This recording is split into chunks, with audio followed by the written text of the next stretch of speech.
O panoorin po natin itong actual video, mga kababayan, ng pagkakaharang sa di umano'y convoy ni PNP Chief Romel Marbel. Dahil basta-basta na lamang di umano pumasok sa EDSA busway, mga kababayan.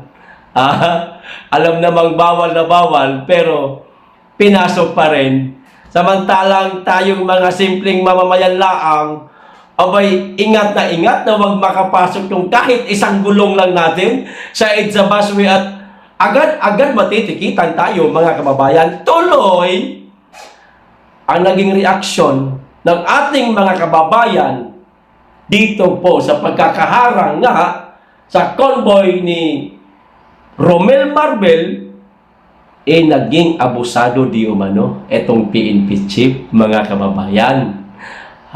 O ito po ang video. Kayo na lamang po ang humusga. Alam nyo naman po sa channel na ito, mga kababayan, ako'y tagapagtalastas laang. Ayan, At kayo naman ang tagapaghusga. Di ba? Basahin ko lang muna itong caption ng balita, mga kababayan, mula po ito sa Abante News Online, bago po ang video. Panoorin. Ito na. Naharang ng mga tauhan ng Special Action and Intelligence Community for Transportation o SAICT ang umano'y convoy ni Philippine National Police o PNP Chief Police General Romel Francisco Marbel matapos itong dumaan sa EDSA busway nitong Martes, February 25. Kung di ako nagkakamali, kagabi ito nangyari, mga kababayan. At pinagpiestahan na po ito ngayon ng ating mga kababayan. Umani na po ng sangkatirbang batikos.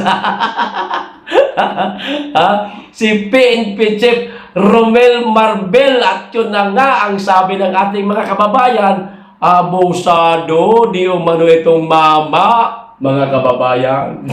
Ito pa, dagdag ko.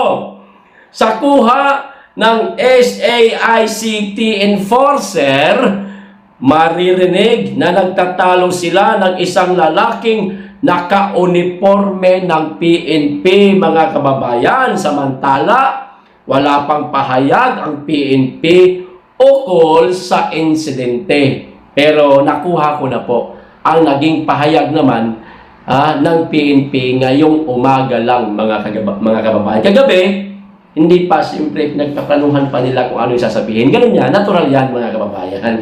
Para walang palpak ba at iwas bashing sa ating mga kababayan na handa silang handa silang patikusin anumang oras, anumang araw. O eto na yung video, panoorin na po natin. Sino yan, sir? Ano ba ito, sir? Sino po yan? Sino po? Ay, bawal po dito dumaan, sir. Sinabi ko na po yan eh. Sino po yan, sir? Sa PNP lang. Kailangan na kami sa kami. Sir, sino po yan? Sino po yan? Sino po yan? Kailangan tawag sa... Sir, bawal po kasi, sir. Bawal pong dumaan dito, sir. Na wala po. Sinabi namin yung rally sa EDSA sa PNP to eh. Minumonitor namin yung rally. Sir, wala kayong coordination. Dapat tumawag kayo kagad kanina. Sir, ano naman talaga dito na makikita tayo ng ano, sir, nakikita tayo ng mga sibilyan na hindi Sino po yan? Sino po yan na PNP? Chief? Alam niya na yan, sir eh. Sino po? Si? Pakrami kami, krami. Oo nga, pagkarami. Alam niyo naman na bawal yan dito, sir eh. Mag-coordinate po tayo. Sige na. Kasi paano lang, patikitan na lang po. Sige. Sa PNP. Ha? Yan na kung pakrami. Balik na lang kami. Paano na lang, patikitan na lang. Kasi alam niyo naman ulit-ulit na lang tayo, sir eh. Alam niyo naman talaga yung mandate natin dito. Paunahin ko na lang sila. Paunahin ko na lang. Oo, may kakayan. Paano, sir? Sir, paano ko ito sa may video tayo. Kung ayaw niyo mag-video tayo.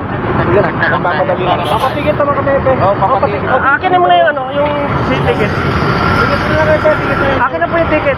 Itabi muna doon sa dulo.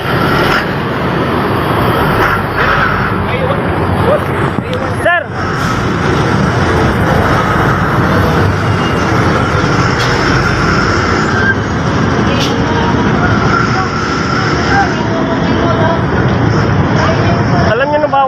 eh.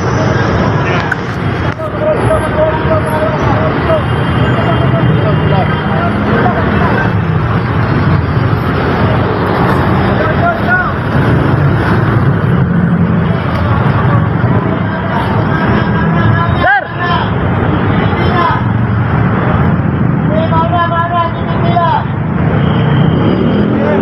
PNP kasi kami kahapon, may urgent yun. Dapat mag-coordinate muna kayo, sir. Huwag kayo bisa magdadaan dito. Alam niyo naman may bandit dito, Emergency sir. lang, emergency lang kami, PNP kami. Ayo, alam ko naman yan, sir, eh. Hindi naman ako bago sa mundo, eh. Pero yung yung mandate po dito, sir, mayroong po yung mandate na sinusunod. 5 lang pwedeng dumaan dito. Kami doon kasi may kailangan maghuli ng rally, PNP convoy. Sir, dapat naka-coordinate yan. Mayroon lang po ng lisensya natin, sir. Grabe naman tayo, sir. Pariyan lang tayo sa ano. Kaya nga nakikusap kami. Parati kayo nagbabaylit sa ano, sir, eh. Sa bandit ng ano dito. Yung jurisdiction dito, sir. Jurisdiction ng ano yan, sir. DOTR, SAE. Kaya natin magipag-ano lang. Ano yun, sir, ayaw talaga eh. E paano na, sir? Mag-ano lang tayo kung di nyo yan, oh. Wala namang problema, eh. Eh, kasi sir,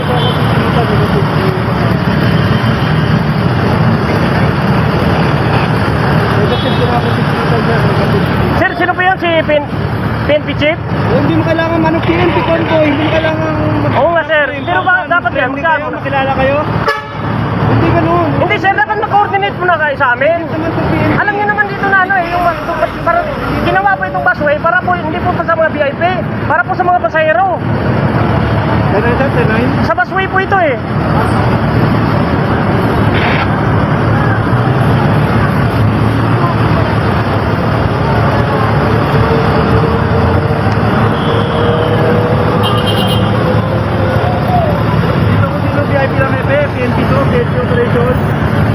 Ayun nga, sir, dapat na may coordination muna sa amin kasi ano yan, sir, eh. Abuse yan ng authority pagka hindi nag-coordinate ka agad, sir, eh. Emergency lang kaya gumamit ka sir. Sir, yung emergency, sir, na ano yan, naiinto ka agad. Kung ako titigitan, negative daw sir. Balik na lang. Ano, sir, ano lang. Balik na lang dito yung driver sir. Balik nyo lang yan, ano natin. Isupi lang kasi yan dito. Alam nyo na yan, dati, parating tayo na sa media, sir, eh. Balik na lang. Babalik yung convoy. Papatigit. Hindi kasi sila kasi kailangan ha. Babalik Siguranin babalik, sir, ha. Mag-ano ito, sir, ano ito sa media. Pag hindi yung babalik, sir, baka ano. ikaw wala, pero babalik kami. Nagmali naman namin, pero nakikusap kami, di ba? Kasi nga, legit PNP to. Tatawag lang po sana sa office, wala problema kasi mag-coordinate sa atin dito. Oo, ina-accept namin na mali kami. Ang maliwanag, mga kababayan, ha? Sinabi nung pulis na naka-uniforme na ang sakay daw o yung convoy daw po, iwan ko lang kung nakasakay doon si PNP Chief, basta convoy di umano yon ni Romel Marbil. Ayan. So, natural lang siguro, mga kababayan, na ang maging reaksyon ng ating mga kababayan ay masabihan itong si PNP Chief na abusado. Ayan. Pero saludo ako, mga kababayan, ha, doon sa taga-Saik, ha. Talagang nakipagtalo siya, ha. Pinaninidiganan niya, mga kababayan, ang natama yung kanyang ginagawa. Tama nga naman. Kaya nagkaroon ng busway na yan, para yan sa mga commuter, hindi yan para sa mga VIP. Kayo naman, wag naman kayong abusado. Ha? Kaya napakaraming abusadong politiko, mga matataas na ranggo sa kasundaluhan at kapulisan. Di naman lahat, iilan lang yung mga yan. Yung mga nakadikit lang sa bangag. Pero hindi ko sinasabing naging abusado dito, ha. Si Romel Marbil. Kaya nga sinabi ko kanina, kayo na lamang po ang umusga. Batay po doon sa video na napanood ninyo. Dahil ako'y tagapagtalastas lang. At kayo po ang tagapaghusga. O di ho ba? Ngayong umaga, mga kababayan, ito naman ang naging sagot ng PNP. Siyempre, ano ang aasahan natin? Di tatangke. Di ba? Tulad nung ginawa. Minsan nasabi ni Marbel na di umano yung pagsinghot ng polvoron, dagdag lang yun sa oras kasi mahaba yung oras sa pagtatrabaho. Hindi naman daw lahat ng kumakain ng polvoron, addictos, benedictos na. Kailangan lamang na yun kasi para mapahaba yung trabaho. Siyempre, sinabi din nung spokesperson ng PNP, mga kababayan, sinigundahan niya rin. Yung sinabi ni Marbel, hindi naman yan, no? Kamusta? Ang dami ng addict ngayon. Ito po yung pagtanggi, mga kababayan ng PNP.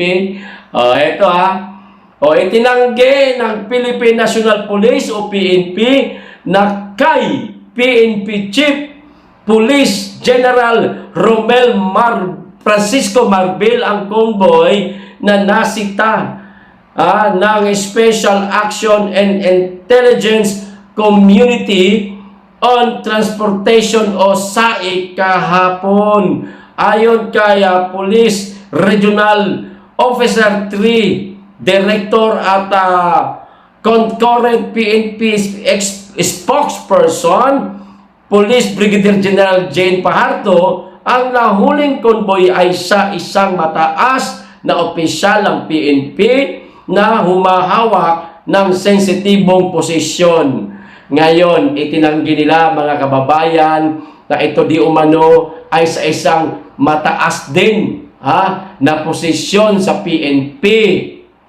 Bakit hindi ninyo pangalanan?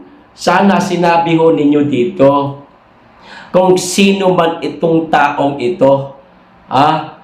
Kung hindi ito kay Marbel, dapat sinabi nyo nang malaman ng tao kung sino siya. At ang tao na ang bahalang humusga kung paano siya paano siya husgahan, paano siya ibas. Mahirap sa atin tanggi tayo ng tanggi pero wala naman tayong sinasabi kung sino talaga yung tao na yun na lumabag sa batas. Saludo ako dun sa mama dun sa taga-SAIC, talagang may tapang siya. Tuloy ko yung basa. Gayon man, minabuti na lang nilang huwag ng pangalanan ang naturang opisyal dahil na rin sa usaping pang-seguridad. Ang seguridad, kailangan pa. Sasabihin lang kung sino yung lumabag biran man. Talagang madadawit na dito yung kanyang pang-seguridad. Talagang parang ang hirap paniwalaan. Yan ang mahirap sa ating bansa, mga kababayan.